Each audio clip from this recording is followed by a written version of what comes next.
तो आज हम बेटा जो टॉपिक डिस्कस करने जा रहे हैं, हेडिंग दे ले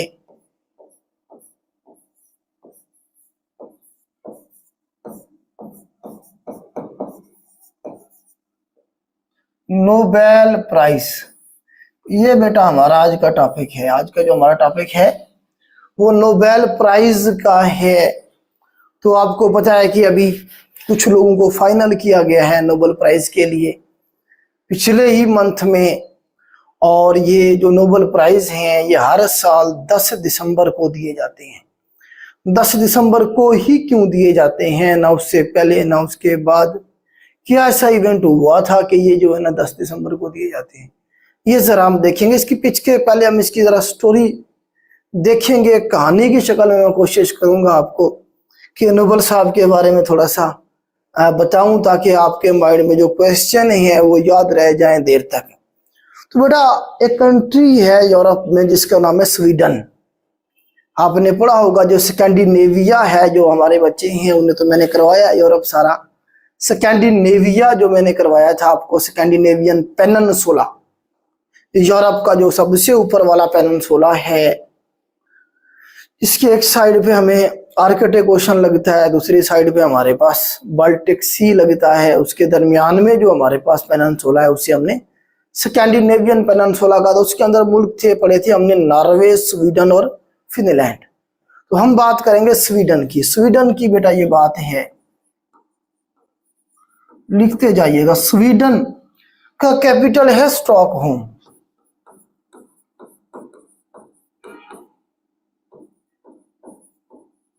स्टॉकहोम जो है कैपिटल है स्वीडन का।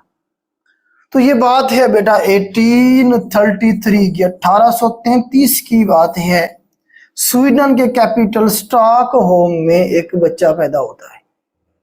ये कहाँ की बात है? यूरोप की बात हम कर रहे हैं। यूरोप का कौन सा कंट्री है? स्वीडन है, जिसका कैपिटल है हमारे पास स्टॉकहोम। तो वहां पे 1833 में 1833 के अंदर एक बच्चा पैदा होता है जिसका नाम रखा जाता है अल्फ्रेड नोबेल। इसका नाम क्या रखा जाएगा बेटा? अल्फ्रेड नोबेल रखा जाएगा हमारे पास।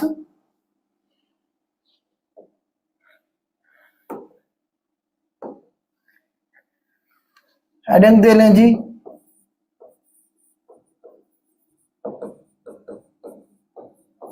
अल्फ्रेड नोबेल जो है ना उस बच्चे का नाम रखा गया। अब नोबेल जो थे अल्फ्रेड नोबेल साहब जो है, इनकी डेट ऑफ बर्थ जो है ना आपने याद रखनी है। 1833 में ये पैदा हुआ। कहाँ पे? स्वीडन के कैपिटल स्टॉकहोम में।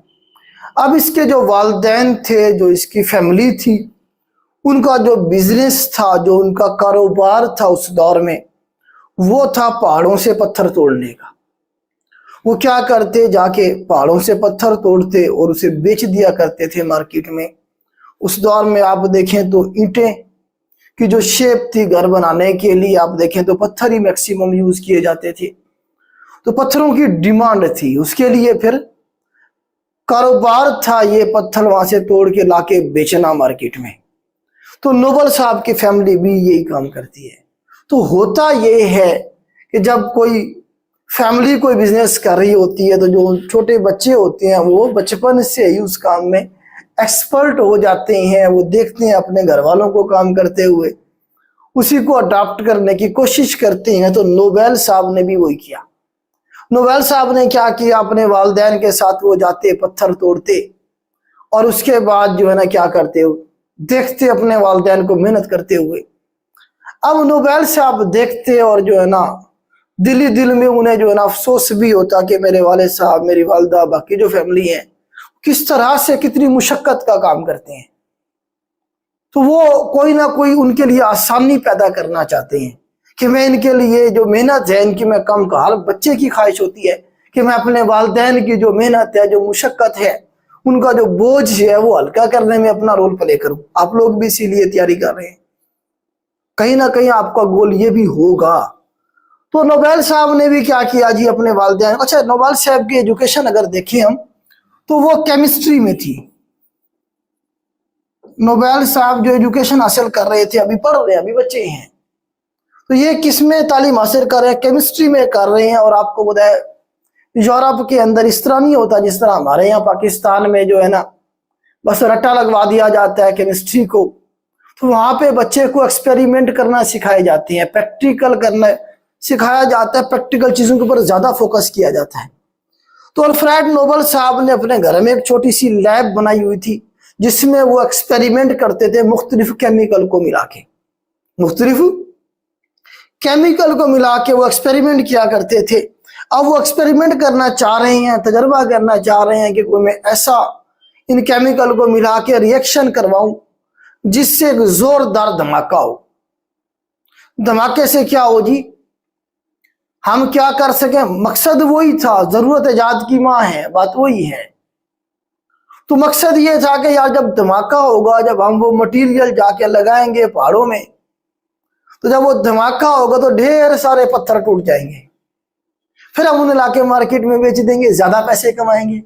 इस तरह वो एक कहावत है कि जब भूखे से पूछा गया 2 और 2, उसने कहा 4 रोटियां।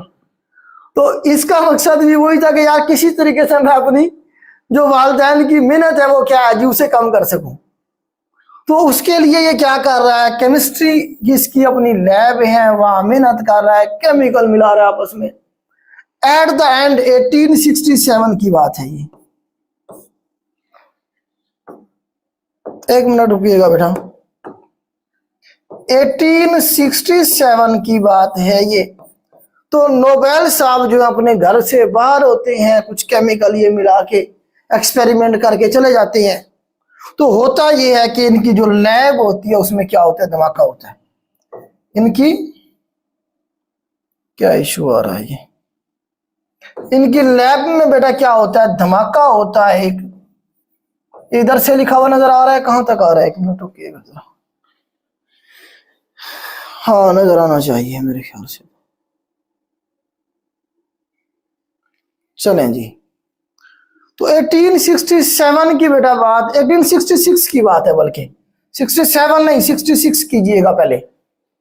66 में क्या होता है, धमाका होता है इनके घर में और इनकी पूरी की पूरी लैब उड़ जाती है धमाके में, इनका घर भी बर्बाद हो जाता है।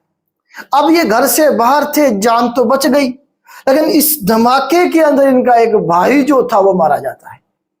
एक भाई मौजूद होता है घर में, वो उस धमाके में मारा जाता है। तो एक बहुत बड़ी कीमत इस धमाके की चुकाती है नोबल की फैमिली। तो भाई मारा गया, दुख भी था, अफसोस भी था, लेकिन नोबल साहब अंदर ही अंदर से खुश भी थे। क्यों, जिस मकसद पे वो लगे हुए थे इतने अरसे से कि कोई धमाका मैं कर पाऊं, उस मकसद में वो कामयाब हो गए थे। अब अगले ही साल फिर ये दोबारा से लैब दोबारा बनाएंगे, हर चीज दोबारा से ऑर्गेनाइज करेंगे। तो अगले ही साल 1867 में नोबेल साहब क्या करेंगे जी, एक कंट्रोल्ड धमाका करेंगे। एक कंट्रोल्ड धमाका, पहले तो क्या था, वो उनके कंट्रोल में ही नहीं था, खुद ब खुद हो गया, नुकसान भी उठाना पड़ रहा है। अब वही मटेरियल दोबारा से मिलाएंगे और एक धमाका दोबारा से करेंगे और वो कंट्रोल्ड होगा और वो सक्सेसफुल होगा। और नोबेल साहब उस मटेरियल को जिससे वो धमाका करते हैं उसे नाम देंगे डायनामाइट का। वो क्या नाम देंगे उसे, डायनामाइट का। तो ये सवाल भी बना है कि डायनामाइट जो है ये किसने इन्वेंट की, नोबेल साहब ने की। कब की, 1867 में की। तो बारूद कह लें आप इसे और धमाका खेज मवाद कह लें। तो नोबेल साहब क्या हुए जी, उन्होंने इन्वेंट कर लिया किसी डायनामाइट को। अब काम आसान हो गया, वो जाते बारूद को लेके जाके पहाड़ में लगाते, धमाका करते, पहाड़ पत्थर ज्यादा टूट जाते, लाके मार्केट में बेचते, पैसे पैसा, बल्ले बल्ले हो गई अब नोबेल की फैमिली की। वो जो 7 कंपटीटर थे जो हाथ से पत्थर तोड़ते थे, वो जो बाकी पूरी की पूरी मार्केट थी वो सारी की सारी पीछे रह गई। नोबेल साहब जो थे वो जो इन्होंने फार्मूला तैयार किया उससे अपना काम चला रहे हैं, अपना काम आसान कर लिया और रातों रात नोबेल साहब जो थे उनकी जो फैमिली थी वो अमीर तरीन फैमिली बन गई। किसकी, स्वीडन की। अब वक्त आगे चला, जब इंसान के पास पैसा आ जाए तो वो थोड़ा सा आशाइश परस्त हो जाता है, लेजी हो जाता है। वो कहता है कि यार इतनी मेहनत मैं क्यों करूं। फिर वक्त के साथ साथ नोबेल साहब ने क्या किया, इसने कहा यार कौन जाए उधर जाके पहाड़ों में पत्थर बारूद लगाए, फिर पत्थर टूटे, फिर वो लाए, हम ला के बेचे, इतनी मेहनत कौन करे। हम यही जो डायनामाइट है, ये जो बारूद, इसी को बेचना शुरू कर देते हैं, लोग हमसे ले जाएं। तो इन्होंने क्या कर दिया, इसे सेल करना शुरू कर दिया भारी पैसों में, और लोग जो थे, बाकी जो कंपटीटर थे, वो ले जाते, पत्थर तोड़ते, वो एक स्टेप आगे चले गए ना। अब जहां नोबल साहब पिछले दिनों थे, अब वो जो मार्केट थी अब पहुंची है उधर, उनसे खरीद रही है और जाके वो कर रही है। नोबेल साहब उससे आगे निकल गए हैं, ज्यादा पैसा बना रहे हैं। इस तरह से जो है ना जी, काम आगे चला। अब आपको बताया कि जो भी चीज इन्वेंट की जाती है, बनाई जाती है, तो उसके कुछ पॉजिटिव पहलू भी होते हैं, कुछ नेगेटिव भी होते हैं। आवाज का तो कोई इशू नहीं है, देखें जरा, कुछ उसके पॉजिटिव पहलू भी होंगे, कुछ नेगेटिव पहलू भी होंगे। तो हम बहैसियत कौम नेगेटिव जो उसका साइड होगी उसकी तरफ जल्दी जाती हैं, ज्यादा अट्रैक्ट होती हैं, उधर हम ज्यादा जाने की कोशिश करते हैं। तो इसी तरह से नोबेल साहब से जो लोग लेके जाते थे डायनामाइट या जो धमाकाखेज मवाद था, वो जाके अब अपनी जो दुश्मनियां थी लोगों के घरों में मार दिया, एक धमाका कर दिया, किसी को रास्ते में जाके जो है ना जी बम लगा दिया बना के। तो इस तरह से उसका नेगेटिव इस्तेमाल भी होने लगा डायनामाइट का, या उस बारूद का जो उसने बनाया था। अब जब नेगेटिव मटेरियल जिससे लोग मरने लगे, तो उससे क्या हुआ, नोबेल फैमिली की या अल्फ्रेड नोबेल की जो नेक नामी थी वो कंप्रोमाइज होने लगी। लोग बातें करने लगे कि यार इसने जो धमाका ये खेज मवाद जिसने बनाया है ना, और उसे उन्होंने लान तान करना शुरू कर दिया और उसे गालियां देनी शुरू कर दी कि भाई इसने जिसने इन्वेंट किया है वो अच्छा इंसान नहीं है, उसने ये मौत का जो है ना जी एक मटेरियल तैयार कर दिया जो एक पल भर में ऐसे सैकड़ों लोगों को मार देता है। तो इस तरह से नोबेल साहब जो थे मशहूर होने लगे द मर्चेंट ऑफ डेथ के नाम से। द मर्चेंट ऑफ डेथ, मौत का सौदागर। आहिस्ता आहिस्ता पूरे यूरोप में जो है ना जी नोबेल साहब की शोहरत ये बनी कि नोबेल क्या है, एक घटिया इंसान है, और वो क्या है जी, मर्चेंट ऑफ डेथ है। उसने ऐसा धमाका खेज मवाद बनाया है जो लोगों की जान लेता है। अब ये मामला चलते रहे आगे साल, इसे मैं रेज करता हूं, आगे एक और साल लिखें बेटा। आगे जो ईयर आपने लिखना है वो लिखना है जी 1888। 1888 की बात है बेटा। तो हुआ ये कि अल्फ्रेड नोबेल का एक भाई था लुडविग नोबेल। लुडविग नोबेल साहब जो थे, इनकी डेथ होती है 1888 में, और गलती से फ्रांस का जो अखबार था उसमें लिखा गया, हेडलाइन लगी, the merchant of death is no more, कि जो मौत का सौदागर जो था ना जी वो अब नहीं रहा। मतलब दुनिया ने समझा शायद अल्फ्रेड नोबेल मर गया है। दुनिया को क्या खबर मिली कि अल्फ्रेड नोबेल मर गया है, जान छूट गई हमारी ऐसे बंदे से जिसने एक मौत का जो है ना सामान तैयार किया। तो अखबार में खबर लगी, the merchant of death is no more. असल में नोबेल नहीं मरा था, बल्कि उसका भाई लुडविग मरा था। अब जब ये खबर लगी, तो जब अल्फ्रेड नोबेल ने ये खबर देखी तो उसे बहुत अफसोस हुआ। उसने कहा कि यार मेरी जो शख्सियत है, मेरी जो पर्सनैलिटी है, वो लोगों में इस तरह की है कि मैं क्या हूं, मौत का सौदागर हूं। इतना नेगेटिव इमेज है मेरा किसमें, दुनिया में, पूरे यूरोप में या लोगों के अंदर। तो ये तो बड़ी खतरनाक बात है। हालांकि मैं ऐसा हूं तो नहीं, मैंने तो ये बनाई थी पॉजिटिव मकसद के लिए, उसे नेगेटिव अगर कोई इस्तेमाल कर रहा है तो इसमें मेरा तो कसूर नहीं है। तो क्यों ना अब मेरे मरने के ऊपर जिस तरह से अब लोग खुशियां मना रहे हैं, भंगड़े डाल रहे हैं लोग, तो कल को मैंने मर जाना है, तो क्यों ना मैं कुछ ऐसा करके जाऊं, कुछ ऐसा करूं जिससे मेरे मरने के बाद मुझे याद रखा जाए और पॉजिटिव और अच्छे नाम से मुझे याद रखा। अच्छा, इन्होंने शादी नहीं की थी, इसके बारे में आता कि इन्होंने शादी नहीं की थी। तो उसके बाद से ये क्या करते हैं, प्लान करते हैं कि मैं ऐसा क्या करूं। अब इनके पास पैसा अच्छा खासा आ गया है, स्वीडन के ये अमीर तरीन शख्स बन चुके हैं। अब इन्होंने क्या किया, मरने से पहले अपनी वसीयत लिखी इन्होंने क्या किया जी, मरने से पहले इन्होंने अपनी वसीयत लिखी। आज 1895 की बात है, 1895 में इन्होंने अपनी वसीयत लिखी और उस वसीयत में कहा कि मेरे मरने के बाद मेरी जो दौलत है वो पूरी दुनिया के लोगों में तकसीम कर दी जाए। कौन से हैं वो लोग जिनमें तकसीम की जाए? 5 कैटेगरी बताई इसने, 6 नहीं बताई थी, 5 कैटेगरी बताई इसने। हो गए उस शख्स में जो पूरी दुनिया में अमन के लिए सबसे ज्यादा काम करेगा, पीस में जो सबसे अच्छा काम करेगा उसमें तकसीम कर दी जाए एक हिस्सा। फिर इसने कहा कि केमिस्ट्री का ये खुद था तो केमिस्ट्री में जो सबसे अच्छा काम करेगा उसमें भी बांट दी जाए। तीसरा इसने फिजिक्स का कहा, चौथा इसने मेडिसिन का कहा, पांचवा इसने लिटरेचर का कहा कि लिटरेचर में जो अच्छा काम करे। इन 5 कैटेगरी इसने बताई कि इन 5 कैटेगरी में जो बंदा अच्छा काम करे, आउटस्टैंडिंग इसका काम हो, उसमें मेरी दौलत तकसीम कर दी जाए। अब इसने ये वसीयत लिखी और उसके बाद जो है ना जी ये फौत हो गया। इसकी डेथ होती है बेटा 10 दिसंबर 1896 को, 10 दिसंबर 1896 को इसकी डेथ हो गई और ये इस दुनिया से चला गया। अब 10 दिसंबर को डेथ हुई है तो इसके मौत के नाम को, उसकी डेट ऑफ डेथ को लोग सेलिब्रेट ना करें, बल्कि अफसोस करें कि यार कोई बंदा था जो इतनी सारी दौलत अपनी तकसीम कर गया, एक अच्छे नाम से याद रखा जाएगा उसे। तो 10 दिसंबर को इसीलिए हर साल नोबेल प्राइज दिए जाते हैं। अभी जो अवार्ड किए जाएंगे वो 10 दिसंबर को किए जाएंगे, अभी नॉमिनेट हो गए हैं, पिछले महीने कुछ लोगों को नॉमिनेट किया गया है।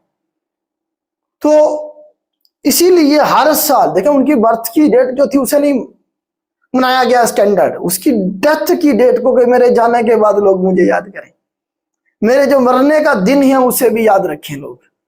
तो 10 दिसंबर 1896 को जब वो मरा, उसके बाद जो उसका पैसा था जो वो छोड़ के मरा, वो कहा जाता है कि 31 मिलियन करोड़ थे तकरीबन। करोड़ इनकी करेंसी है स्वीडन की, स्वीडन की जो करेंसी है वो करोड़ है, करोना कह ले, करोना है बल्कि करोना क्या है इनकी करेंसी है। तो वो 31 मिलियन करोड़ या करोना छोड़ के वो मरा था।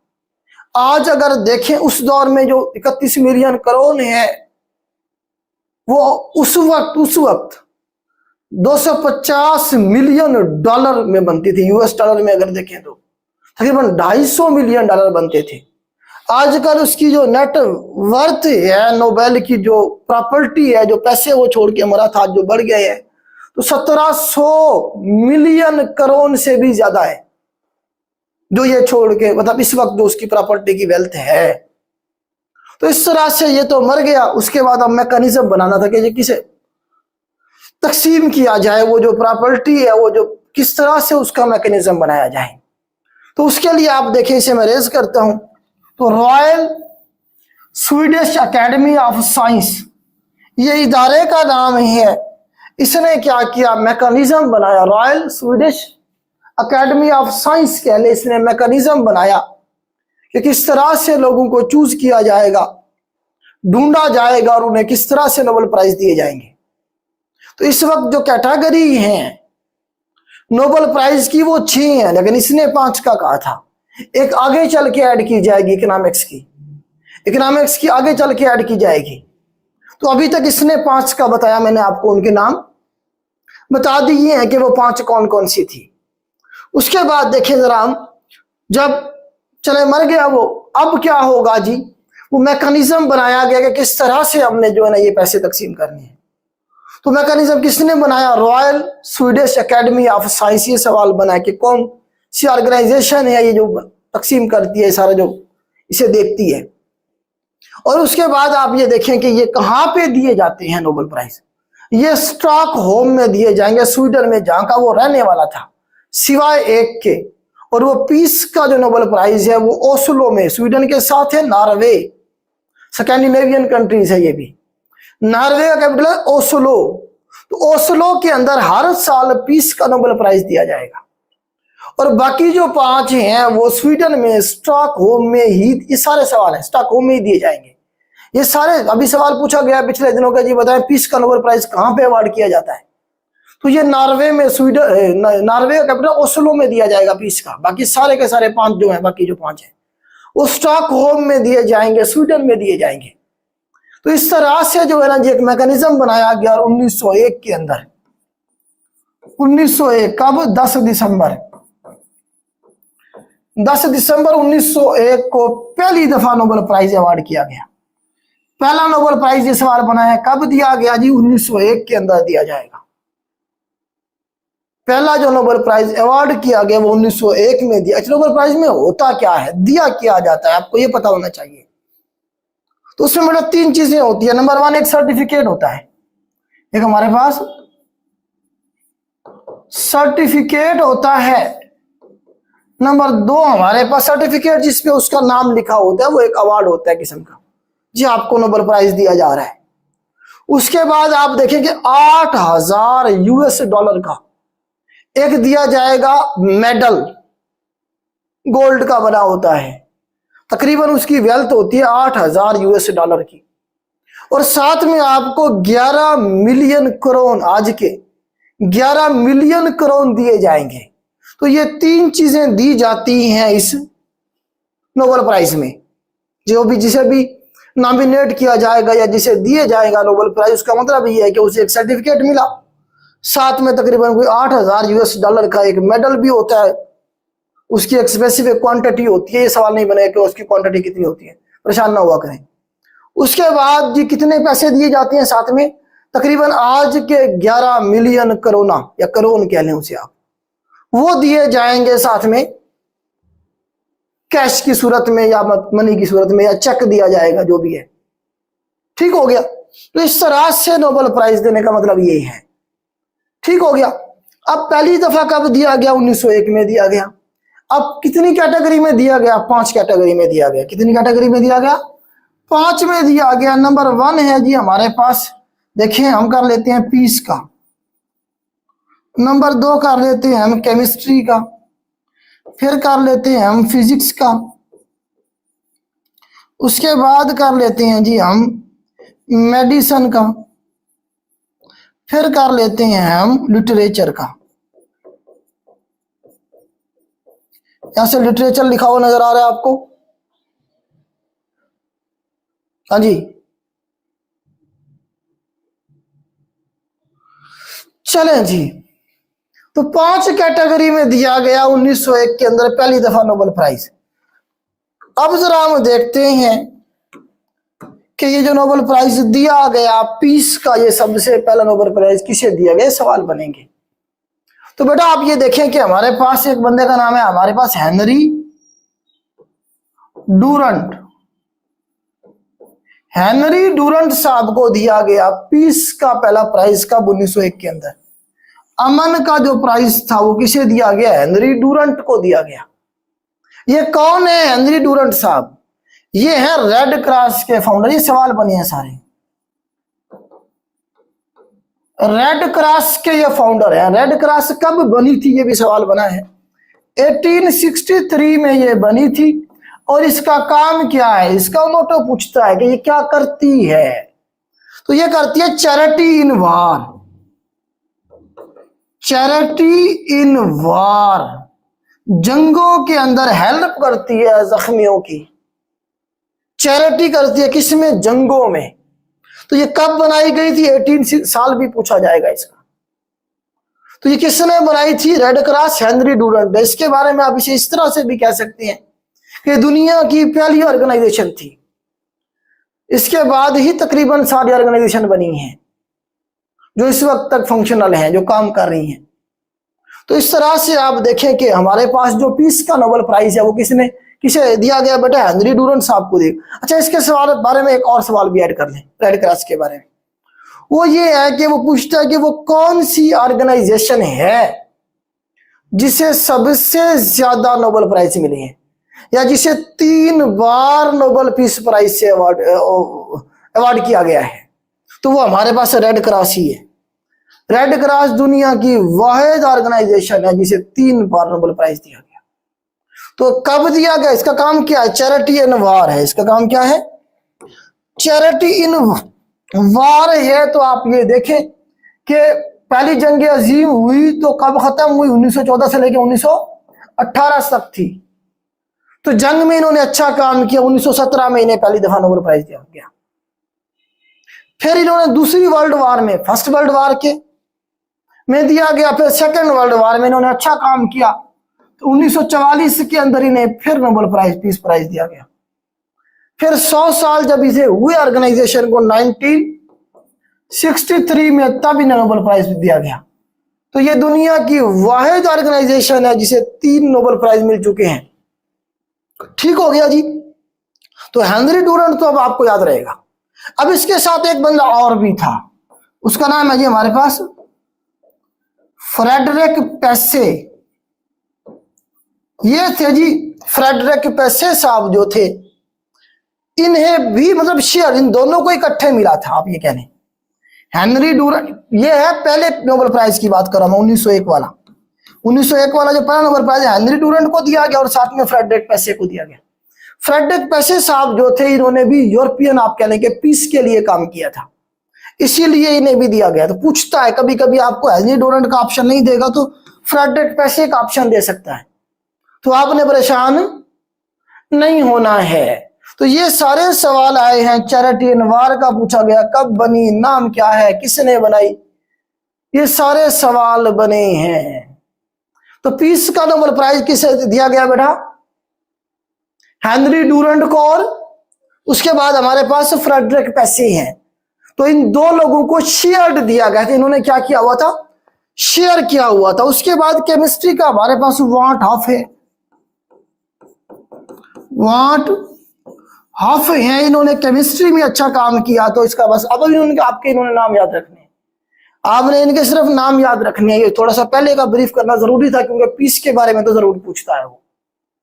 तो पहला केमिस्ट्री में नोबेल प्राइज वाट हॉफ को दिया गया, फिजिक्स का रुइंजन को, ROTENGN,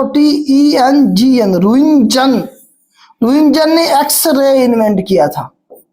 रुइंजन के बारे में आपने पढ़ा होगा कि एक्सरे, केमिस्ट्री के जो बच्चे हैं उन्हें पता होगा केमिस्ट्री के एक्सरे किसने जो है ना इन्वेंट किया था? रुइंजन ने किया था। तो रुइंजन को 1901 के अंदर पहला फिजिक्स के अंदर नोबेल प्राइज दिया गया। फिजिक्स में पहला नोबेल प्राइज रुइंजन साहब को दिया गया। उसके बाद मेडिसिन में देखें तो अडोल्फ, ADLOF, अडोल्फ को दिया गया। बस नाम थोड़ा सा याद रखना है आपने, अडोल्फ को दिया गया। और लिटरेचर में सूले को दिया गया, SULLY, सूले। नाम मैंने थोड़ा सा शॉर्ट कर दिया, बड़े बड़े नाम है याद रखने जरूरी, मतलब याद होंगे नहीं, मिक्स कर जाएंगे आप, इसीलिए मैंने थोड़ा सा शॉर्ट कर दिया ताकि आप पेपर में टिक कर सके।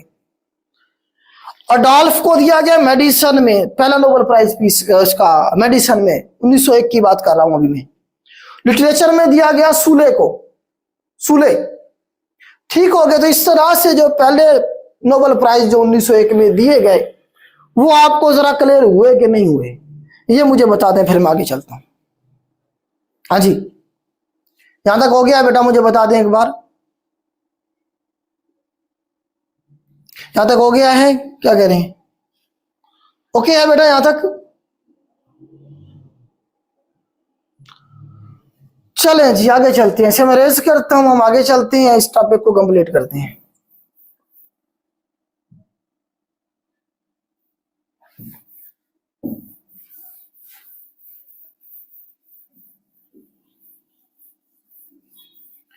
उसके बाद आप ये देखें कि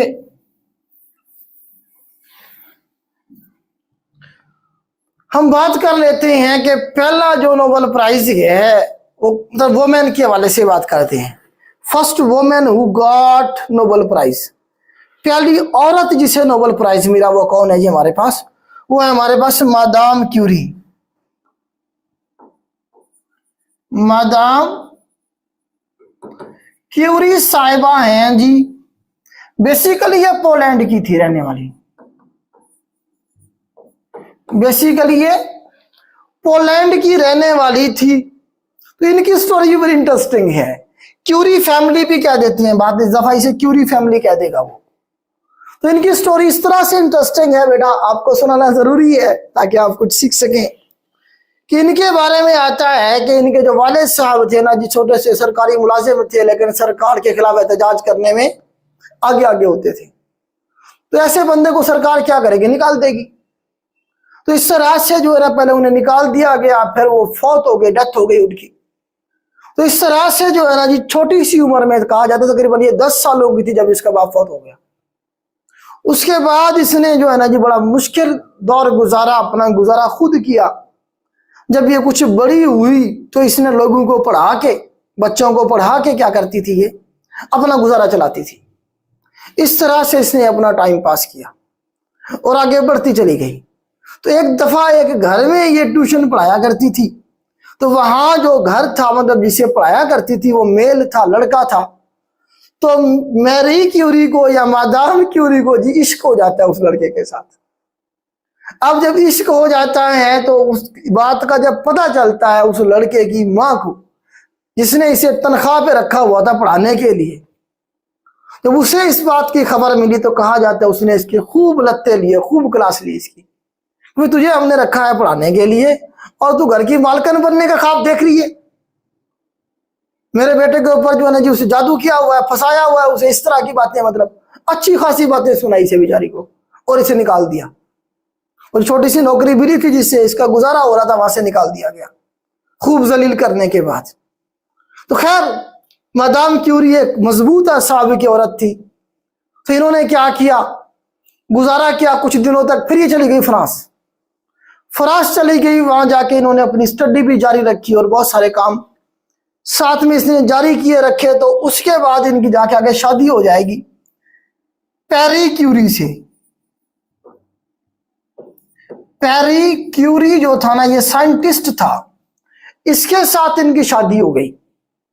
और उसके बाद 1895 की तकरीबन ये बात है, उनके साथ शादी हो गई। और उसके बाद उस दौरान में रेडियो एक्टिविटी इन्वेंट हो चुकी होती है। रेडियो एक्टिविटी आपको पता है हेनरी बेकुरल ने 1896 में इन्वेंट कर दी थी। और कैंसर उस वक्त दुनिया का सबसे खतरनाक तरीन मर्ज था जिसका कोई इलाज नहीं था। आज भी है, लेकिन आज इलाज है उसका, किसी हद तक महंगा जरूर है लेकिन है। उस दौर में नहीं था। कैंसर एक लाइलाज मर्ज था। तो क्या हुआ, मादाम क्यूरी ने क्या किया जी, रेडियो एक्टिविटी के ऊपर मजीद तहकीक की, उस पर काम करते हुए इसने क्या किया जी, इसने कैंसर का जो इलाज था वो इन्वेंट कर लिया, बना लिया। ये एक इतना बड़ा मुअज्जा था उस दौर में। जिस तरह आप देखिए कोरोना के दौर में लोगों के पास जो है ना जी, जिसके पास गैस का सिलेंडर नहीं था, वो एक एक गैस का सिलेंडर लाखों में बिका था। इंडिया में आपने देखे होंगे सूरत हाल। तो मतलब एक चीज जब शॉर्ट हो जाती है या जब जरूरत होती है तो उस वक्त उसकी वैल्यू क्या होती है। तो अब नया नया इसने क्या किया, ये इन्वेंट किया कैंसर का इलाज। तो पूरी दुनिया के अमीर करीब जो अमीर जो लोग होते हैं उनके पास पैसा होता है, वो कोशिश करते हैं इलाज सबसे पहले उन्हें मिले। गरीब की बारी तो जब आएगी। तो दुनिया के जो अमीर तरीन लोग थे उन्होंने अप्रोच किया और उन्होंने कहा जी सबसे पहले हमारा इलाज किया जाए। तो वो जो लाइन थी एक लंबी सारी जो इनके पास मौजूद थी इलाज करवाने के लिए, कहा जाता है कि वो औरत भी उसमें थी जिसने उसे घर से निकाला था, उसे भी कैंसर हो चुका था। तो वो भी उस लाइन में थी कहीं ना कहीं।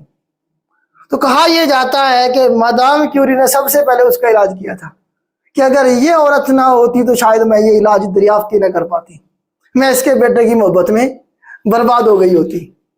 तो इस तरह से जो है ना जी ने 1903 के अंदर पहली दफा प्राइज दिया गया। कब दिया गया बेटा? 1903 के अंदर इन्हें नोबेल प्राइज दिया गया। आप ये देखेंगे फिजिक्स के अंदर 1903 में इन्हें दिया गया फिजिक्स के अंदर। फिर 1911 के अंदर इन्हें दिया गया केमिस्ट्री के अंदर। तो आप ये कह सकते हैं कि दुनिया की ये वाहिद औरत है, लेडी है, जिसके पास 2 नोबेल प्राइज हैं। दुनिया की पहली औरत है वैसे भी ओवरऑल जिसे नोबेल प्राइज दिया गया, या कोई ऐसी औरत जिसे 2 नोबेल प्राइज दिए गए। अच्छा, पहले वाला जो प्राइज था 1903 वाला, ये उसके हस्बैंड के साथ शेयर्ड था, दोनों को दिया गया, दोनों ने काम किया था। तो इस तरह से जो क्यूरी फैमिली है उसके खानदान में, उसके घर में 5 नोबेल प्राइज हैं। एक आगे चल के इसकी बेटी के बारे में आता है कि उसे मिला, उसके बाद फिर एक इसकी नवासी और दामाद उन्हें दिया गया। तो ये वाहिद फैमिली है हमारे पास क्यूरी फैमिली जिसे के घर में 5 नोबेल प्राइज है। तो इस तरह से आप ये देखो पूरे पाकिस्तान के पास कितनी है, 2 है, एक फैमिली के पास कितनी है, 5 है। अब अंदाजा लगाएं। तो इस तरह से जो है हमारे पास जो है वो भी पीस के हैं, इन्वेंशन का कोई नहीं है, बल्कि एक हमारा फिजिक्स में है। फिजिक्स में अब्दुल सलाम साहब वाला जो है वो बहुत बड़ा कारनामा है उनका। आगे चल के डिस्कस करेंगे पाकिस्तान के हवाले से भी। चलें जी, तो इस तरह से जो है ना जी पहली लेडी हो गई है, इन्हें नोबेल प्राइज दिया गया, ये सवाल बनेगा आपका। उसके बाद हम देख लेते हैं हिंदुस्तान में सबसे पहले किसे मिला, इसे मैं रेज करता हूं। ये सारे सवाल हैं बेटा, इनमें से कोई बात भी मैं कोई आपको अपनी तरफ से नहीं करवा रहा हूं, मैं आपको जो है ना जी जो सवाल है वो इकट्ठे करके आपको बताने की कोशिश कर रहा हूं। चलें जी, फर्स्ट हिंदुस्तानी पहले इंडियन जिन्हें नोबेल प्राइज मिला 1913 में, 1913 रविंद्रनाथ टैगोर।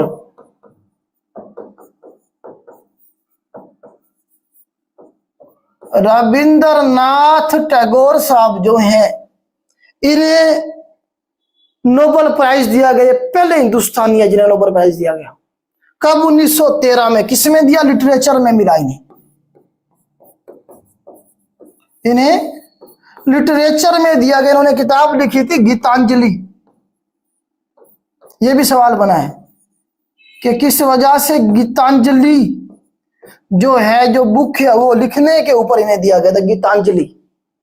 याद रखिएगा 1913 के अंदर इन्हें नोबेल प्राइज दिया गया, पहले हिंदुस्तानी जिन्हें नोबेल प्राइज मिला। अच्छा, रविंद्रनाथ टैगोर के हवाले से यह भी आता है हिंदुस्तान का जो कौमी तराना वो किसने लिखा था। पहले तो आपको ये क्लियर होना चाहिए कि हिंदुस्तान का कौमी तराना है क्या। मैक्सिमम हमारी पाकिस्तान की स्पेशली जो आबादी है वो ये समझती है कि शायद जो हिंदुस्तान का कौमी तराना है वो वंदे मातरम है। वंदे मातरम उनका कौमी तराना नहीं है, याद रखिएगा। उनका जो कौमी तराना है वो गाना जाना माना या गाना माना जाना, आगे पीछे हो सकता है, ठीक है। उसमें जबरदस्त किस्म का म्यूजिक डला हुआ है, आप उसे जाके जो है ना याद रखने के लिए ताकि याद रह जाए वो सुन भी सकते हैं, यूट्यूब पे पड़ा होगा। तो इनका जो कौमी तराना है ये बेसिकली बंगाली शायर थे। बांग्लादेश का कौमी तराना भी आप कह सकते हैं कि इन्होंने लिखा था, या आप कह लेंगे बांग्लादेश ने जो कौमी तराना अडॉप्ट किया वो भी इन्हीं का लिखा हुआ है। ये भी सवाल बना है। तो इन्होंने क्या किया जी, हिंदुस्तान का कौमी तराना भी लिखा, बंगाली शायर थे रविंद्रनाथ टैगोर, लिटरेचर में मिला था इन्हें। अब वंदे मातरम के बारे में अलग से सवाल बनता है, वो किसने लिखा था। तो वो कौन था जी? बंकिम चटर्जी। चटर्जी चटर्जी याद रखिएगा, चटर्जी साहब ने किया कहता वंदे मातरम लिखा था। वो एक अलग सवाल है वंदे मातरम, और ये जो सवाल है इनका कौमी तराने के हवाले से, 2 अलग अलग सवाल है। बच्चे दोनों इसमें कंफ्यूज रहते हैं अक्सर, ठीक है जी। उसके बाद आप देखें कि वो पूछता है कि पहली हिंदुस्तानी औरत जिसे नोबेल प्राइज मिला, तो वो हमारे पास मदर टेरेसा हैं, अल्बानियन थी बेसिकली। ये भी सवाल बना कि मदर टेरेसा का ताल्लुक कहां से था। ये अल्बानिया से थी, अल्बानिया यूरोप का कंट्री, आपको पता है। हिंदुस्तान आई, हिंदुस्तान में ये रही सारी जिंदगी, हिंदुस्तान में इन्होंने काम किया और हिंदुस्तान में ही दफन हुई, यहीं पे मरी वो। मदर टेरेसा को 1979 में, मदर टेरेसा को 1979 में नोबेल प्राइज दिया गया। तो ये बात की मैंने हिंदुस्तान के हवाले से। अब जरा बात कर लेते हैं पाकिस्तान के हवाले से, फिर मुस्लिम वर्ल्ड के हवाले से बात करेंगे, फिर दुनिया के जो नोबेल प्राइज है उनके ऊपर थोड़ी सी बात करेंगे। फिर हम आ जाएंगे कि क्या कोई ऐसा शख्स भी है जिसे नोबेल प्राइज दिया गया उसने नहीं लिया, उसने कहा मुझे नहीं चाहिए। तो ये सारी चीजें हम डिस्कस करेंगे, इसे मैं रेज करता हूं। तो पाकिस्तान की बेटा बात कर लेते हैं हम। तो पाकिस्तान को जो पहला नोबेल प्राइज मिला, क्योंकि पाकिस्तान हमारा घर है तो सवाल बनेंगे आपके यहां से। 1979 के अंदर पहला नोबेल प्राइज मिला पाकिस्तान को डॉक्टर अब्दुल सलाम साहब। डॉक्टर अब्दुल सलाम साहब जो थे, जिनका ताल्लुक जंग से था। ये भी सवाल बना कहां से थे, ये जंग से इनका ताल्लुक था। तो इन्हें नोबेल प्राइज फिजिक्स में मिला था। क्या किया था इन्होंने? 2 forces, strong and weak electromagnetic जो फोर्सेस थी उन्हें कंबाइन कर दिया था। सवाल बनता है क्यों मिला था? To combine weak and strong electromagnetic forces को मिलाने पे, कंबाइन करने पे, इकट्ठा करने पे इन्हें क्या मिला? नोबेल प्राइज मिला। इसका फिजिक्स का नोबेल प्राइज मिला। कब? 1979 में। इनकी डेट ऑफ डेथ भी पूछता है वो, 1996 में इनकी डेथ हुई और जंग में ही दफन है। इनके बारे में आता है कि ये मजहब के हवाले से बात करें तो ये कादियानी थे, इस वजह से भी इन्हें पाकिस्तान में वेलकम नहीं किया गया था, कादियानी होने की वजह से। तो ये इसके बारे में जरा 2-3 सवाल बनेंगे आपके डॉक्टर अब्दुल सलाम साहब के बारे में। ठीक हो गया जी। उसके बाद हमारे पाकिस्तान में जो दूसरा नोबेल प्राइज मिला, तो पहला तो हमें मिला डॉक्टर अब्दुल सलाम साहब को, और दूसरा मिलेगा जी पाकिस्तान की शान, पाकिस्तान की आन, मलाला यूसुफजई साहिबा। मलाला यूसुफजई साहिबा जो हैं, इनका ताल्लुक आपको पता है, इधर से नजर आ रहा है, सवात से। इन्हें भी पूछता कहां से इनका ताल्लुक था, तो सवात से बेटा इनका ताल्लुक था। इन्हें 2014 में नोबेल प्राइज मिला। 2014 में इन्हें नोबेल प्राइज मिला और इनकी उस वक्त इनकी एज 17 ईयर थी। तो उस वक्त जब इन्हें नोबेल प्राइज मिला तो कितने साल इनकी उम्र थी? 17 साल थी। तो दुनिया की यंगेस्ट हैं ये, यंगेस्ट मैन वोमेन दोनों में सबसे यंगेस्ट है मलाला यूसुफजई साहिबा, जिन्हें नोबेल प्राइज दिया गया। किसमें? पीस में दिया गया है। इन्हें पीस में दिया गया। इनका ताल्लुक कहां से है? सवात से है। यूसुफजई आपको बताया कि ये पठानों का कबीला है यूसुफजई। तो मलाला यूसुफजई साहिबा को 2014 में नोबेल प्राइज दिया गया और इनकी एज कितनी थी? उस वक्त 17 साल थी। यंगेस्ट है दुनिया की, मैन वुमेन में पूरी दुनिया की यंगेस्ट है ये पर्सन है, आप कह सकते हैं। यंगेस्ट लेडी भी कह सकते हैं, यंगेस्ट पर्सन भी कह सकते हैं। तो मलाला यूसुफजई साहिबा को 2014 में दिया गया। उस वक्त उनकी एज 17 साल थी। सवात से इनका ताल्लुक है, पीस में दिया गया था। क्यों काम क्या किया था इन्होंने? आपको बताया कि जो सवात में ना 2009 में, 8 में, 7 में ना तालिबान का कंट्रोल हो गया था मुकम्मल तौर पे। वहां हमने फिर ऑपरेशन भी किए थे, राह रास्त किया था हमने 2009 में ऑपरेशन। सवाल बनता है ये भी।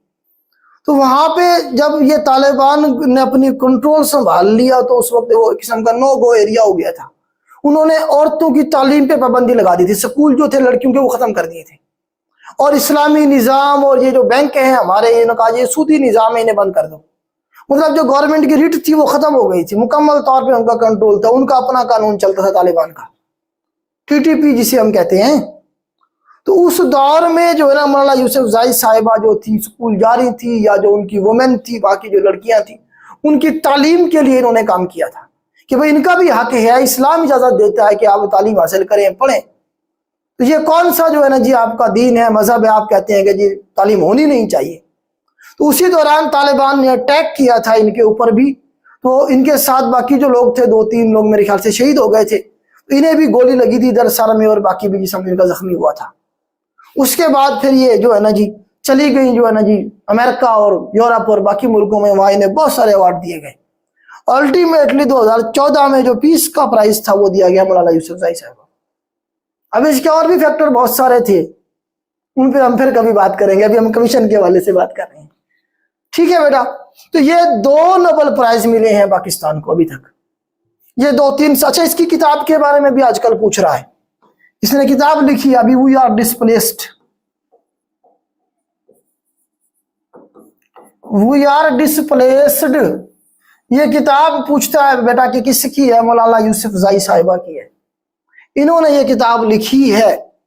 तो बारकैफ हमारे लिए मतलब एक इज्जत की, ऑनर की बात है, इन जो ना नोबेल प्राइज मिला इन्हें। तो अभी कोई ड्रामा सीरियल में भी ये आ रही है, कोई एक्टिंग शेक्टिंग भी करने जा रही है, वो भी सवाल आपको याद करना पड़ेगा। खैर, तो अभी तक यही 2-4 सवाल बने हैं इनके हवाले से, तो ये जरूर कर लीजिएगा, ये रिपीट होंगे आपके सवाल। अब हम बात कर लेते हैं मुस्लिम दुनिया की। अब हम बात कर लेते हैं मुस्लिम दुनिया की, कि जो मुस्लिम दुनिया है उसमें जो है ना जी नोबेल प्राइज किसे किसे मिला। पहला मुसलमान जिसे नोबेल प्राइज मिला वो कौन था? जी बेटा, तो पहला अभी तक मुसलमान जो टोटल मुसलमानों को नोबेल प्राइज मिले हैं वो 15 से 16 है। 16 कर लें चलें, क्योंकि कुछ लोग अब्दुल सलाम साहब को मुसलमान नहीं काउंट करते। तो 16 नोबेल प्राइज तकरीबन मिले हैं अभी तक पूरी दुनिया के मुसलमानों को। कितने मुल्क हैं? 57। कितने मिले हैं मुसलमानों को? टोटल 16 के करीब, 15 या 16 कर लें आप। ये नहीं आपसे सवाल बनेगा, आपसे जो सवाल बनेगा वो मैं आपको बताता हूं। पहला मुसलमान कौन था जिसे नोबेल प्राइज मिला, पीस नोबेल प्राइज मिला, ये सवाल बनेगा। तो आप देखिए अनवर सादात।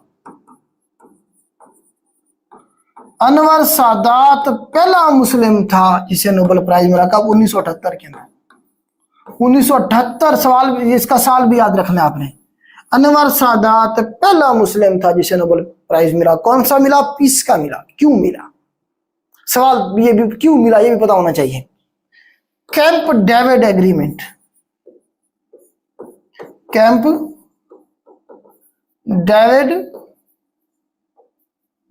एग्रीमेंट जो था ये इसने किया था कब? 1978 में। किसके साथ? इसराइल के साथ। इसराइल के साथ मुआहदा किया था किसने? अनवर सादात ने। और करवाने वाला कौन था? अनवर सादात मिस्र का प्रेसिडेंट था, मिस्र का सदर था ये अनवर सादात। तो इसराइल के दरमियान में और मिस्र के दरमियान में क्या हुआ? ये मुआहदा हुआ, कैंप डेविड एग्रीमेंट। करवाने वाला कौन था? अमेरिका था। अमेरिका का प्रेसिडेंट कौन था उस वक्त? Jimmy Carter. ये सवाल बने हैं बेटा सारे।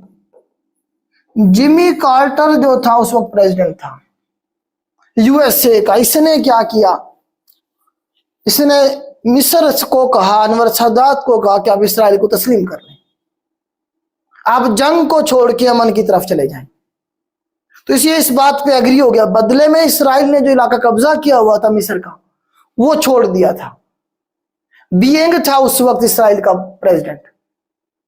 ठीक हो गया। तो इस तरह से इनका एक अमन का मुआहदा हुआ, जंग को छोड़ के अमन की तरफ गए। करवाने वाला कौन है? जिमी कार्टर है। कब की बात है? 1978 की बात है। तो जब ये जंग को छोड़ के अमन की तरफ जाएंगे या इसराइल को तस्लीम करेंगे तो उस वक्त फिर क्या होगा? नोबेल प्राइज तो फिर बनता है ना। तो ये पहला अरब मुल्क था, ये भी सवाल बना है, पहला अरब मुल्क जिसने इसराइल को तस्लीम किया। तो पहला अरब कंट्री था जिसने इसराइल को तस्लीम किया था। कौन? मिस्र। अनवर सादात ने किया था। अगर मुसलमान कंट्रीज की बात करेंगे तो तुर्की ने कर लिया था 1949 में ही। लेकिन तुर्की एक नॉन अरब है, अजमी, अरबी और अजमी का आपको डिफरेंस पता ही होगा। नॉन अरब है तुर्की। सबसे पहला मुसलमान मुल्क जिसने इसराइल को तस्लीम किया तुर्की। पहला अरब कंट्री, अरबों की अगर बात करें हम तो ये था जिसने क्या किया था? इसराइल को तस्लीम किया था। फिर इसराइल ने क्या करवाया? इन्हें नोबेल पीस प्राइज दिलवाया 1978 में। तो पहला मुसलमान था जिसे नोबेल प्राइज मिला, फर्स्ट मुस्लिम। 1978 का साल भी याद रखिए। अभी तक तकरीबन 16 के करीब मिले हैं, जिसमें से 5 जो है मिस्र के पास है। 16 में से भी 5 किसके पास है? मिस्र के पास। पाकिस्तान के पास कितने हैं? 2 हैं। ईरान के पास भी 2 है मेरे ख्याल से। तो बाकी आप देखिए, हमारा अगर आप बात करूंगा एज ए मुस्लिम, इस वक्त हमारी सूरत हाल क्या है? दुनिया के निकम्मे तरीन लोग हैं हम। ना हमें मतलब है कि जो हमारा माजी है ना उससे कुछ सीखने की कोशिश करते हैं, ना हम फ्यूचर के बारे में सोचते हैं। ट्रक की बत्ती के पीछे लगे हुए हैं बस। मतलब आप ये कह सकते हैं कि आज के दौर में अगर मैं क्रिटिसाइज करूं मुस्लिम्स को, मैं ये कहूंगा कि इनकी सबसे बड़ी जो इन्वेंशन है ना वो चारपाई है, वो बेड है, सकून से तकिया लगा के सोए हुए हैं। आप देखें कि मुस्लिम वर्ल्ड ने कितनी इन्वेंशन की है आज के दौर में। ये टेक्नोलॉजी का दौर है, इसमें सबसे ज्यादा कंट्रीब्यूशन किसका? अमेरिका का है। अमेरिका के पास पता है कितने नोबेल प्राइज हैं? अमेरिका के पास 420 नोबेल प्राइज जीते हुए हैं। अमेरिका ने इस वक्त तक अमेरिका को कितने नोबेल प्राइज मिले हैं? 420। सवाल बना है सबसे ज्यादा नोबेल प्राइज किसके पास है? ये फिगर चेंज होता रहेगा हर साल, क्योंकि अगले साल और लोग आ जाएंगे।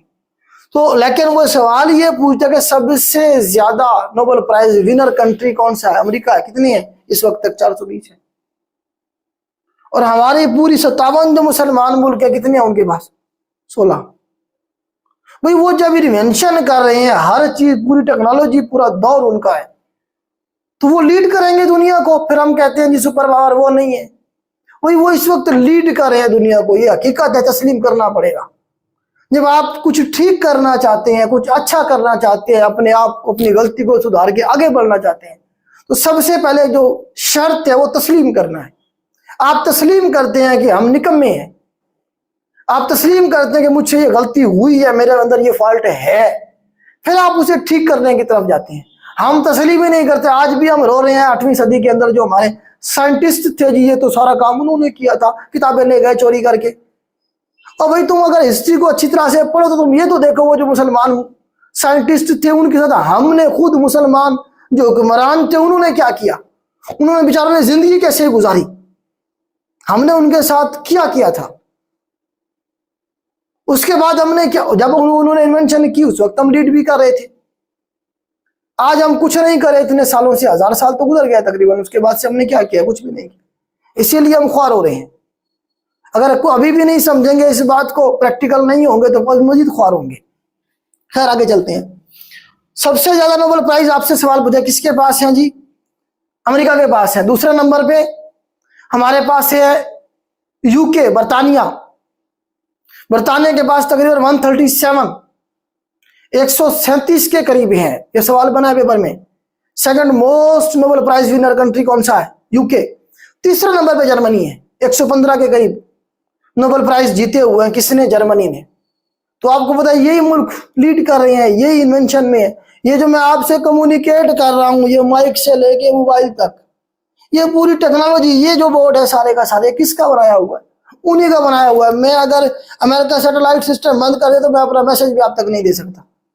हमारी हालत ये है। तो मतलब हमने काम नहीं किया, हम निकम्मे लोग हैं, हम बस चलें जी आगे चलते हैं। खैर हमारा टॉपिक नहीं है। तो ये हो गया बेटा क्लियर कि मुस्लिम दुनिया के पास कितना नोबेल प्राइज है। सबसे पहला मुसलमान मुल्क या मुसलमान कंट्री इजिप्ट। बंदा कौन है जी, अनवर सादात है। 1978 के अंदर इसे नोबेल प्राइज मिला, पहला बंदा था। उसके बाद फिर अब्दुल सलाम आ गए, अभी हमने डिस्कस किया, फिर आगे चलते रहेंगे इस तरह से। ठीक हो गया जी। तो ये हो गया, जरा अपने वर्ल्ड की भी देख ली रैंकिंग, और उसके बाद हमने पाकिस्तान की भी देख ली। उसके बाद जो है ना जी हम देखें कि हमारा क्या रह गया नोबेल प्राइज में से। हाँ मैंने आपको बताया कि कोई ऐसा शख्स भी है जिसने नोबेल प्राइज लिया ना। अच्छा, नोबेल प्राइज जिंदा लोगों को दिया जाता है। नोबेल प्राइज हमेशा जिंदा लोगों को, जो डेड हो जाते हैं उन्हें नहीं दिया जाएगा। तो गांधी साहब के बारे में आता है कि इन्हें नॉमिनेट किया गया था नोबेल प्राइज के लिए। फैज साहब के बारे में भी आता है कि इन्हें भी नॉमिनेट किया गया था, लेकिन उनकी डेथ हो गई थी देने से पहले। ठीक है, ये हमेशा जिंदा लोगों को दिया जाएगा, ये बात याद रखनी आपने। जो मर गए खत्म, जान छूटी। ठीक हो गया। उसके बाद मैं आपको बता दें कोई ऐसा शख्स भी है जिसने नोबेल प्राइज लेने से इनकार कर दिया था। जी हाँ है। और वो कौन है जी, जिसे मैं रेज करता हूं। वो है जी हमारे पास बंदा है फ्रांस का, जीन पॉल सार्त्रे, इस तरह से स्पेलिंग है। इसे लिटरेचर के अंदर दिया जाना था। 1964 की ये बात है। कब की बात है बेटा ये, 1964 की ये बात है। इन्हें नॉमिनेट किया गया, इन्हें बुलाया गया, लेने नहीं गए। इन्होंने क्या कहा, इन्होंने कहा कि मैं राइटर हूं, मैं अपने कलम के साथ इंसाफ नहीं कर सकता। जब मैं किसी से या किसी हुकूमत से, किसी ऑर्गेनाइजेशन से जब मैं तोहफे तय वसूल करना शुरू कर दूंगा। इनकी बात ये मशहूर हुई थी कि कोई भी राइटर वो कैसे इंसाफ कर सकता है अपने कलम के साथ जब वो हुकूमतों से, रियासतों से, लोगों से माल लेना शुरू कर दे तोहफे ताइफ की शक्ल में या किसी शक्ल में भी। इसका मतलब है मैं अपने कलम के साथ गद्दारी करूंगा। तो उसके असूल देखें, आज हम पढ़ रहे हैं उसके बारे में। उसने नहीं लिया, उसने कहा कि मुझे ऐसा नोबेल प्राइज नहीं चाहिए। हमारे यहाँ साफी हजरात क्या करते हैं, मुल्क खा जाते हैं, बल्कि लाबी बनाई जाती है कि किस तरीके से कलम बेची जाए और उसके बदले में कुछ ना कुछ इनाम लिया जाए। आपको पता कई साफी तो मिनिस्टर हैं, कई साफी तो आपको पता बड़ी बड़ी पोस्टों पे पहुंच जाते हैं। फिर मुल्क का ये हाल होना है। तो जब आप प्रोफेशनल होते हैं अपने काम के साथ, जो आपकी ड्यूटी है उसके साथ, फिर आपको आउटपुट भी मिलती है उसकी, फिर आपको दुनिया याद भी रखती है। तो ये जीन पॉल सार्त्रे के बारे में था ये सवाल, शायद कभी बन जाए, लेकिन अभी तक बना नहीं है। इसके में एक सवाल और ऐड कर ले बेटा, अभी मुझे याद आया है, वो है जी हमारे पास लिनस पॉलिंग के बारे में।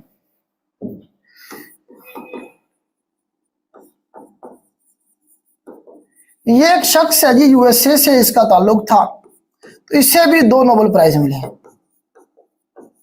इसे भी 2 नोबेल प्राइज मिले हुए हैं।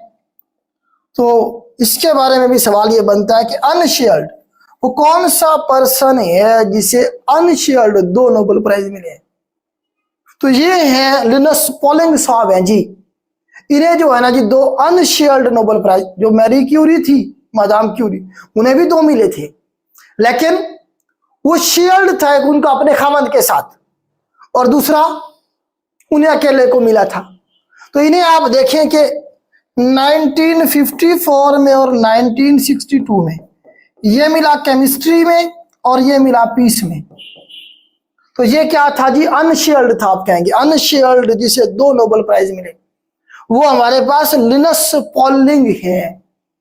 स्पेलिंग का फर्क हो सकता है बेटा, तो इनके साल भी अगर याद ना रहे तो कोई मसला नहीं है। सवाल जो अभी तक बना है वो ये बना है कि वो कौन सा शख्स है जिसे 2 अनशेयर्ड नोबेल प्राइज मिले, तो वो हमारे पास लिनस पॉलिंग साहब हैं जी, जिन्हें क्या हुआ है जी 2 नोबेल प्राइज मिले हैं अनशेयर्ड। तो इस तरह से जो है ना जी आप देखें कि हमारे पास ये नोबेल प्राइज का एक टॉपिक था, थोड़ा सा मैंने आपको इसका एक्सप्लेन किया। अच्छा, अभी 2024 वाले किसे दिए जा रहे हैं, अभी पीस का तो दिया गया है, वो जो आप देखें कि वर्ल्ड वार सेकेंड का जो सर्वाइवल था, जापान का एक बंदा था, उसका नाम मेरे ध्यान से निकल गया, तो उसे दिया गया है। पीस का भी दिया जाना है 10 दिसंबर को, अभी उनके नाम आए हैं, नॉमिनेट किया गया है। तो आपने इस टॉपिक में क्या करना है, इसमें आपने 2024 के जो नोबेल प्राइज हैं 6 कैटेगरी के, वो आपने क्या करने ऐड करनी है कि किसे किसे दिया गया है, आपका टॉपिक मुकम्मल हो जाएगा। अच्छा, इसमें 6ठी कैटेगरी जो है, 6 मैंने आपको कहा है, अभी 6 कैटेगरी है जिसमें नोबेल प्राइज दिया गया है, वो इकोनॉमिक्स की है। पूछ लेता है सवाल कि इकोनॉमिक्स की जो हमारे पास कैटेगरी है, इसे कब ऐड किया गया, तो 1968 के अंदर इसे ऐड किया गया इकोनॉमिक्स को। वो जो बैंक था जिसके पास ये पैसा रखा हुआ है, उसने कहा कि यार एक तो हम भी चलो ऐड कर देते हैं नोबेल के लिए, इतना सारा पैसा हमारे पास है, हम इस्तेमाल कर रहे हैं पैसा उसका, तो हमें एक कैटेगरी कम से कम हमने अपनी तरफ से भी ऐड करनी चाहिए। तो एक कैटेगरी इकोनॉमिक्स के अंदर अब ऐड की गई 1968 में, और 1969 में पहली दफा वो अवार्ड भी कर दिया गया इकोनॉमिक्स का। तो 6 कैटेगरी है इस वक्त टोटल। तो 6 कैटेगरी में किसे किसे नोबेल प्राइज दिया गया 2024 का, ये आप करेंगे। 2023 का जो पीस का था वो नरगिस मोहम्मदी थी इसकी, ईरान की, उन्हें दिया गया था। तो पीस का जरूर याद करना है आपने, हर हाल में याद करना है। उसके अलावा बाकी जो 6 कैटेगरी हैं आपकी मर्जी है, याद हो जाए तो ठीक। असल में नाम थोड़े से मुश्किल होते हैं, अंग्रेजों के नाम हमारी जबान में जल्दी से नहीं आते, लेकिन पीस वाला जबरदस्ती करना है। नोटरी इस तरह से कोई नया नाम था, ये जो अभी 2024 में दिया गया पीस का नोबेल प्राइज, जापान का था। वो सेकंड वर्ल्ड वार में जो न्यूक्लियर जो बम गिराया गया था, उसका एक सर्वाइवल था, एक बच गया था, अभी तक जिंदा था, उसे दिया गया है। ठीक हो गया। तो ये आपका बेटा थोड़ा सा टॉपिक था नोबेल प्राइज के हवाले से। उम्मीद करता हूं मैं सारा एक्सप्लेन कर पाया हूँगा। इसमें अब उसमें कुछ और भी चीजें ऐड करते हैं, जैसा कि हमारे पास लंदन प्राइज है, उसे ऐड कर लेते हैं। इसी तरह से हमारे पास रोमन मैग्सेसे अवार्ड है, उसे भी हम ऐड कर लेते हैं। इनके बारे में भी सवाल बन जाता है बेटा, क्योंकि हमने कमीशन को टारगेट किया हुआ है। हमारा मकसद क्या है, कमीशन के हवाले से जो सवाल आपसे पूछ सकता है मुख्तलिफ टॉपिक्स के हवाले से, उसे एक स्टोरी की शक्ल में, कंसेप्ट की शक्ल में याद करना, ये हमारा बेटा मकसद है। तो लंदन प्राइज देखें, आपको पता है कि सबसे बड़ा रशियन प्राइज है ये। आप इसे एशिया का सबसे बड़ा प्राइज भी किसी हद तक कह सकते हैं। लंदन प्राइज जो है ये सबसे बड़ा अवार्ड है रशिया का, जो कि 1925 में शुरू किया गया। सवाल बना है कब शुरू किया गया, 1925 में शुरू किया गया व्लादिमीर लेनिन के नाम पे। व्लादिमीर लेनिन जो था, जो रशियन रेवोल्यूशन का आप कहने के फाउंडर था, रशिया में इनकलाब लाने वाला जो बंदा था, उसका नाम है व्लादिमीर लेनिन, जिसने यूएसएसआर बनाया। तो उसके नाम पे लेनिन प्राइज शुरू किया गया 1925 के अंदर। अब इसमें पूछता है कि पाकिस्तान के कौन सी शख्सियत है जिन्हें नोबेल प्राइज दिया गया। तो ये जो दो शख्सियत हैं पाकिस्तान के, एक हमारे पास फैज साहब हैं जी, फैज अहमद फैज साहब हैं जी। 1962 में पूछता कब दिया गया, 1962 में। उसके बाद ईदी साहब हैं जी, अब्दुल सत्तार ईदी साहब।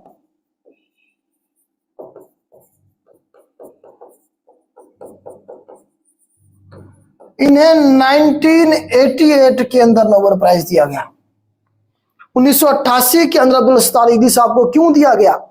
क्योंकि इनकी जो सर्विस है एम्बुलेंस के हवाले से दुनिया की सबसे बड़ी एम्बुलेंस सर्विस है। जबरदस्त किस्म के इंसान अब्दुल सत्तार ईदी साहब। 2016 में मेरे ख्याल से इनकी डेथ हुई है। डेट ऑफ डेथ भी चेक कर लीजिएगा और याद कर लीजिएगा, ऐड कर लीजिएगा। जबरदस्त किस्म के इंसान जिन्होंने मजहब को साइड पे रख के इंसानियत की खिदमत की है। वो बच्चे जो लोग अपने घरों से बाहर फेंक आते थे या उन्हें मार दिया करते थे कि माशरा हमें क्या कहेगा, तो उन बच्चों की कफालत ये करते रहे हैं। इन्होंने झूला स्कीम इंट्रोड्यूस करवाई थी, पार्कों में झूले रख दिए कि जी बच्चों को मारे ना, अगर आप नहीं उसे पालना चाह रहे तो आप अपनी आइडेंटिटी छुपाना चाह रहे हैं, भाई ये मेरा बेटा या बेटी है, आप उसे मारे ना, आप अबॉर्शन ना करवाएं, आप हमें दे दे, इन झूलों में छोड़ दें, हम ले जाएंगे, हम परवरिश करेंगे। लोग मर जाते हैं, आपको बताया कि जब ज्यादा दिन तक बॉडी पड़ी रहे तो उसमें स्मेल हो जाती है। तो अपने घर के जो बंदे होते हैं वो भी जो है ना, उन्हें भी जो है ना कराहत आ रही होती है, वो भी उन्हें गुस्ल नहीं दे रहे होते। तो अब्दुल सत्तार ईदी साहब की फाउंडेशन ने वो जो कटी पटी लावारिस लाशों को उठा के गुस्ल देना, कफन दफन करना, ये सारा काम अब्दुल सत्तार ईदी साहब कर रहे हैं, उनकी फाउंडेशन कर रही है। तो ये इतनी बड़ी इंसानियत की खिदमत है ना, जिसका कोई रिप्लेसमेंट है ही नहीं, ना इस दुनिया में ना आगे। तो इस वजह से इन्होंने एक तो एम्बुलेंस सर्विस शुरू की 1900, मतलब है कि पाकिस्तान की बल्कि दुनिया की सबसे बड़ी एम्बुलेंस सर्विस थी है वो। 1988 में इन्हें सबसे बड़ा अवार्ड दिया गया। देना तो इन्हें नोबेल पीस प्राइज चाहिए था, लेकिन वो नहीं दिया गया। उसमें बहुत सारे फैक्टर और भी होते हैं। फैज अहमद फाज साहब को 1962 में दिया गया, 1962 में। क्यों? देखिए, रशिया की जो आप देखें आइडियोलॉजी है वो कम्युनिज्म की है, सोशलिज्म की है। देखिए, हमारे पास जो पॉलिटिकल पार्टीज हैं, जो सियासत है, वो दो तरह की है, लेफ्ट विंग कह लें और राइट विंग कह लें। राइट विंग वाले वो लोग होते हैं या सियासत की वो तंजीमें होती हैं जो सियासत में मजहब को ले आती हैं। वो कहती हैं जी, जिस तरह से आपको तो हमारी मजहबी तंजीमें हैं, जिस तरह से फजल रहमान साहब की पार्टी है, जब वो वोट लेना होता है तो बाज दफा उन्होंने नारा लगा दे, जो उनका फजल रहमान साहब की पार्टी का जो निशान है वो क्या किताब है। तो तकरीरों में कह रहे होते हैं भाई ये किताब नहीं है, ये कुरान पाक है, आप कुरान पाक को वोट दें। मतलब इस तरह का मजहबी कार्ड इस्तेमाल कर रहे होते हैं। सूद के खात्मे के लिए कैंपेनें चलाएंगे, आप खुद सारा वही काम कर रहे होते हैं। मतलब मजहब को इस्तेमाल किया जाता है एक टूल बना के अपने पॉलिटिकल गेन हासिल करने के लिए।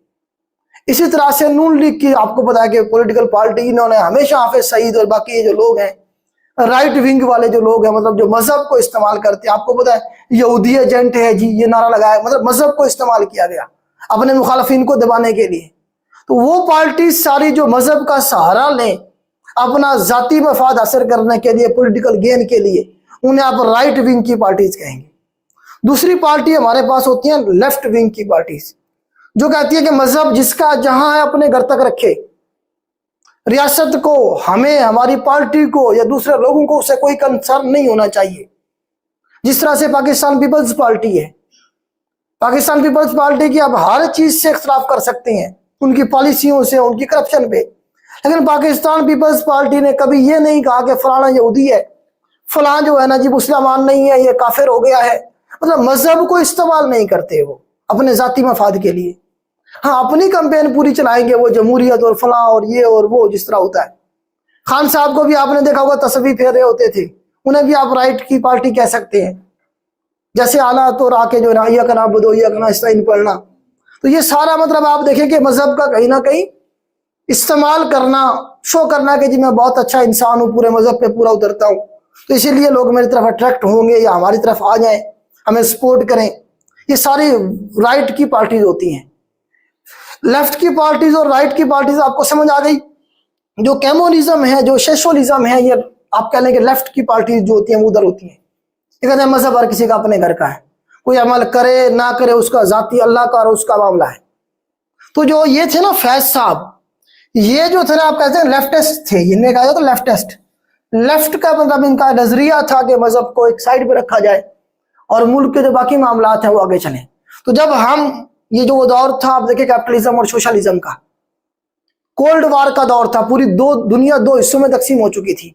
एक अमेरिका का कैंप था कैपिटलिज्म को सपोर्ट करने वाला, सरमायादाराना निजाम को सपोर्ट करने वाला निजाम था वही पूरे का पूरा। दूसरा कम्युनिज्म का, सोशलिज्म का, रशिया का निजाम, जिसमें वो कहते थे अवाम की हुक्मरानी, अवाम की रोटी कपड़ा मकान का दाना भुट्टो साहब ने भी वहीं से लिया था, रशिया से लिया था।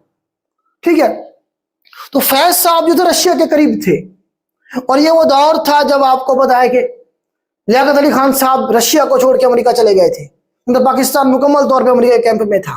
तो पाकिस्तान में से एक शख्स या एक उसकी सोच रखने वाला बंदा रशिया के साथ भी था।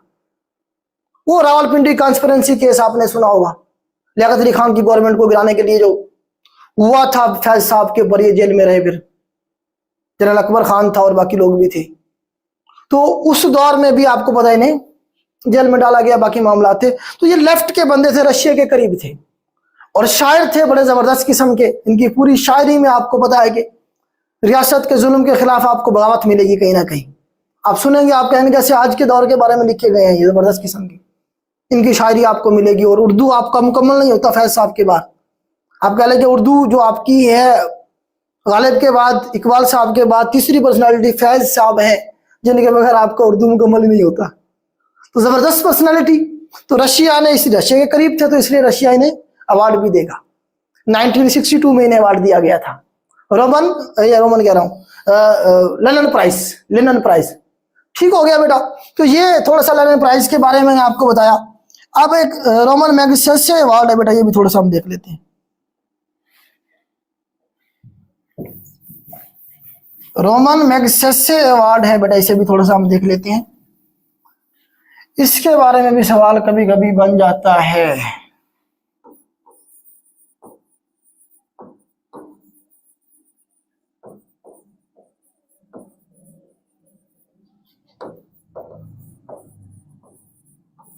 रोमन मैग्सेसे अवार्ड, रोमन हमारे पास बनेगा बेटा मैग्सेसे अवार्ड। 1958 में शुरू किया गया है, 1958 में इसे लॉन्च किया गया था। तो इसके बारे में जो सवाल बने, इसे आप कह लेंगे एशिया का नोबेल प्राइज भी कहते हैं इसे आप। एशिया का Nobel prize Ramon Magsaysay award को कहा जाता है। ठीक हो गया। इसका अवार्ड बनेगा बेटा 2021 के अंदर, जो मिला ना वो पाकिस्तानी को मिला था एक को। 2021 का ये सवाल भी आया पेपर में। रोमन मैग्सेसे अवार्ड जो दिया गया वो डॉक्टर अमजद साकिब को दिया गया। डॉक्टर अमजद साकिब साहब, अगेन जबरदस्त किस्म की पर्सनालिटी, पाकिस्तान की हवाले से ये ब्यूरोक्रेट थे, फिर बाद में छोड़ के चले गए, सीएसपी थे आप कह सकते हैं कि। तो आजकल ये अखुवत के बानी, आपको अखुवत जो ग्रामीण बैंक है आपका, गरीबों का बैंक कह लें आप इसे, जिसमें वो 25,000 30,000 रुपए देते हैं गरीबों को कारोबार करने के लिए, बगैर सूद के लोगों को कर्जा दे रहे हैं। और जो बेवाएं हैं मतलब उनकी भी हेल्प कर रहे हैं, जो अपने बच्चियों की शादियां नहीं कर सकते उन्हें भी पैसे दे रहे हैं, उनकी शादियां करवा रहे हैं। तो ये इनका विजन है, इसे लेके चल रहे हैं इस वक्त। अखुवत, आपको अखुवत बैंक मौजूद हैं। तो ग्रामीण बैंक भी उन्हें आप कह सकते हैं, मतलब गरीबों के बैंक। जिस तरह से बांग्लादेश के अंदर ग्रामीण बैंक का जो बानी है वो किसे कहा, डॉक्टर यूनुस को कहा जाता है। डॉक्टर यूनुस जो इस वक्त डिफेक्टो आप कह सकते हैं कि प्राइम मिनिस्टर है बांग्लादेश के। बेसिकली बुनियाद उन्होंने रखी थी गरीबों के बैंक की। तो वही फिर जो मतलब कंसेप्ट है वो डॉक्टर अमजद साहब जो है पाकिस्तान में लेके